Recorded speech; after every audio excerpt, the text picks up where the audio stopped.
അപ്പോൾ എല്ലാവർക്കും നമസ്കാരം. ഞാനിപ്പോൾ ഒരു വീഡിയോ ചെയ്യാൻ വേണ്ടി കാരണം ഞാനൊരു വീഡിയോ ഇട്ടപ്പോൾ ഒരു സുഹൃത്ത് എന്നോട് ചോദിച്ചായിരുന്നു, ചേട്ടാ നിങ്ങൾ ഈ കടലിൽ ചൂണ്ടയിടുമ്പം എങ്ങനെ കടലിൻ്റെ അടിത്തട്ടി പോയി ചൂണ്ട നിൽക്കുന്നതെന്നും മീൻ കൊത്തുന്നതെന്നൊക്കെ എങ്ങനെ മനസ്സിലാവുമെന്ന് ചോദിച്ചായിരുന്നു. അപ്പോൾ ഞങ്ങൾ ഇതാ 1 കിലോ വെയിറ്റാണ് ഇത്. ഞങ്ങൾ ഏകദേശം ചൂണ്ടയിടുന്നത് ഒരു 58 മാറ്, 60, 70, 90 ആ ലെവലാണ്. അതിൻ്റെ അപ്പുറത്ത് പോകുന്ന ഏറ്റവും കൂടുതൽ പോകുന്നെങ്കിൽ 130, 230 ഒന്നും ഇടാൻ പറ്റത്തില്ല. 130 മാറ്, 130 മാറിൽ നമ്മൾ ചൂണ്ടിടുമ്പം വേണ്ട ഈ 2 കിലോ വെയിറ്റ്, 2 ഇരുമ്പിനെ കെട്ടി 2 കിലോ വെയിറ്റ്. കാരണം അത്രയും സ്പീഡിൽ പോയാലേ തറയിൽ പോകാൻ പറ്റത്തുള്ളൂ. ഇല്ലെങ്കിൽ റോളെന്ന് പറയുന്നത് നേരെ ലെവലായിട്ട് ഇങ്ങനെ തൂക്കിനെ പോകുന്നില്ല, റോളിങ്ങനെ വളഞ്ഞു പോകും. വളഞ്ഞു പോകുമ്പോൾ പാലിലുടക്കി ചൂണ്ട പൊട്ടിപ്പോകാൻ ചാൻസ് ഉണ്ട്, മീനും കിട്ടത്തില്ല. അപ്പം ഇത് നമ്മുടെ ഈ 58 മാറണമെന്ന് പറയണത് ഞാൻ ഒരു റോപ്പ് കാണിച്ചു തരാം. 1 മാറെന്ന് എത്ര അളവെന്ന് ഞാൻ റോപ്പ് എടുത്തിട്ടുണ്ട്. ഇതാണ് 1 മാറ്, 2 കൈ വിരിച്ച് എടുക്കുന്ന അളവ്.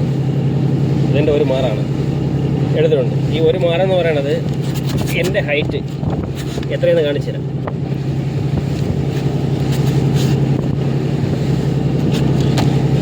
അഞ്ച് 5.5 എൻ്റെ ഹൈറ്റ്. ഞാൻ എടുത്തിരിക്കുന്നതും 5.5 ഉണ്ട്. അപ്പം 58 മാറെന്ന് പറയുന്നത് 5.5 വെച്ച് 58 പ്രാവശ്യം ഗുണിക്കുമ്പം ഏകദേശം നമുക്ക് 5 അടി വെച്ചെടുക്കാം. കാരണം ഓരോരുത്തർ ഓരോ ഹൈറ്റ് ഓരോ രീതിയിലൊക്കെ ഇരിക്കും. 5 അടി വെച്ച് നല്ല 290 അടി താഴ്ച വരുന്നുണ്ട്. അതിലോട്ട് പോകാൻ വേണ്ടി ഈ 1 കിലോ ഇരുമ്പ് ഇത് വെള്ളത്തിൻ്റെ തറയിൽ തട്ടി, നമ്മൾ തറയിൽ തട്ടുമ്പോൾ നമുക്കറിയാൻ പറ്റും റോള് പോകത്തില്ല, റോളിങ്ങനെ മടങ്ങും. പിന്നീട് ഞങ്ങളിതിനെ ബാക്കിലോട്ട് വലിച്ച് ഏകദേശം 1 മാറ് 2 മാറ് ബാക്കിലോട്ട് വലിച്ചിട്ട് വെള്ളത്തിൽ തൊട്ടും തൊടാതെ, തറയിൽ നമ്മൾ തൊട്ടും തൊടാതെ നിർത്തിയിരിക്കും, ഇങ്ങനെ നിർത്തിയിരിക്കും. അപ്പോഴത്തേക്ക് തൊട്ടടുത്ത് ചൂണ്ട കാണും, രണ്ട് റോള് അതിൻ്റെ കൂടെ പോയിട്ടുണ്ട്. ഇതേപോലെ 4 ചൂണ്ട 3 ചൂണ്ട പോവും. അപ്പോൾ അതിൽ ഒരെണ്ണത്തിൽ ഇര കൊടുത്തിരിക്കും. എല്ലാത്തിലും ഇരവുണ്ട്. അതിൽ 4 എണ്ണത്തിലും കാണും, 3 എണ്ണത്തിലും കാണും.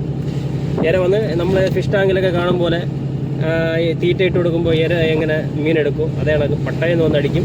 ഞങ്ങൾ പട്ടയെന്ന് വലിച്ചെടുക്കും. അത് 1 മീൻ വലിക്കുമ്പോൾ ഒരു വെയിറ്റും, 2 മീൻ കൊത്തുമ്പോഴുള്ള വെയിറ്റും, 3 മീൻ കൊത്തുമ്പോഴുള്ള വെയിറ്റ് നമുക്ക് അറിയാൻ പറ്റും. കയ്യിൽ നമ്മൾ കൈ കടുക്കും.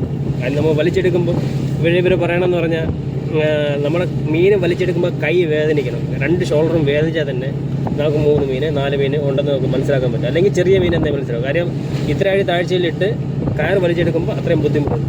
പിന്നെ 1000 മാർ 2000 മാർ 5000 മാറൊന്നും പണിയാൻ പറ്റത്തില്ല.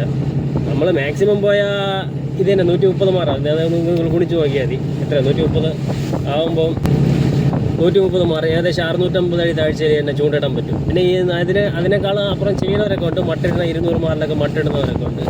പിന്നെ 5000 മാറിലൊന്നും ഒരു ബോട്ടുകാർക്ക് ഇതിലൊന്നും പണിയുമ്പോൾ ചൂണ്ടപ്പണിക്കാർക്കാർക്കും പണിയാൻ പറ്റത്തില്ല. പിന്നെ വല പണിക്കാർ 5000 മാറി ടോപ്പിലൂടെ വലയിട്ടുണ്ട് മീൻ പിടിക്കുന്നത് മാത്രമേ ഉള്ളൂ. അത് കടലിൻ്റെ അടിത്തട്ടിൽ നിന്ന് ഒരുത്തിനും പണി ചെയ്യത്തില്ല. ടോപ്പിൽ കൂടെ പണി ചെയ്യുക 5000 10,000 പണി ചെയ്യുക. കൂടുതൽ കാര്യങ്ങൾ പറയണമെന്നുണ്ട്, വീഡിയോ ലെങ്തായി പോകും. അടുത്ത വീഡിയോയിൽ കാണാം.